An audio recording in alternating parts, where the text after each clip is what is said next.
പുനർജനി പദ്ധതി വീട് കിട്ടിയത് എങ്ങനെ? അത് ഞങ്ങളുടെ വീട് കട്ടിലെല്ലാം പോയി, അവിടെയൊക്കെ പൊളിഞ്ഞ് ആകെ നാശമായിട്ട് ഇരിക്കുകയായിരുന്നു. അപ്പോൾ സതീശൻ പണിത് തന്നതാണ്. ഈ നിങ്ങൾക്കൊക്കെ വീട് പണിഞ്ഞു തന്നതിന്റെ പേരിൽ പുള്ളിക്കെതിരെ ഒരുപാട് ആരോപണങ്ങളാണ് ഇപ്പോൾ വരുന്നത്. സർക്കാർ CBI അന്വേഷണം വേണമെന്നൊക്കെയാ പറയുന്നത്. ഞങ്ങൾക്ക് എൻ്റെ ഇവിടെ കെട്ടിയിരിപ്പും അതിലൊന്നുമില്ല.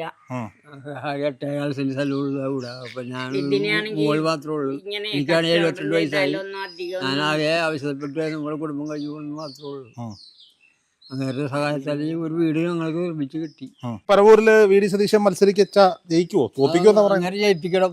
ഞാൻ അതിനുവേണ്ടി എന്തോരം സഹായം ചെയ്യുമെന്ന് വെച്ചാൽ അതിനൊക്കെ എല്ലാവരുടെ കൂടെ പ്രവർത്തിക്കും. കുട്ടൻചേട്ടനെയും കുടുംബത്തെയും പോലെ ഒട്ടനവധി കുടുംബങ്ങൾ ഈ മേഖലകളിലൊക്കെ ജീവിക്കുന്നുണ്ട്. വെള്ളപ്പൊക്കത്തിൻ്റെ ദുരിതത്തിൽ എല്ലാം നഷ്ടപ്പെട്ടു എന്ന് വിചാരിച്ചവർ കൈപിടിക്കാൻ VD സതീശൻ ഉണ്ടായിരുന്നു. ആ പദ്ധതിയുടെ പേരിലാണ് അദ്ദേഹത്തെ ഇന്ന് ഇടതുപക്ഷം സർക്കാർ ക്രൂശിക്കുന്നത് എന്നുള്ളതാണ്.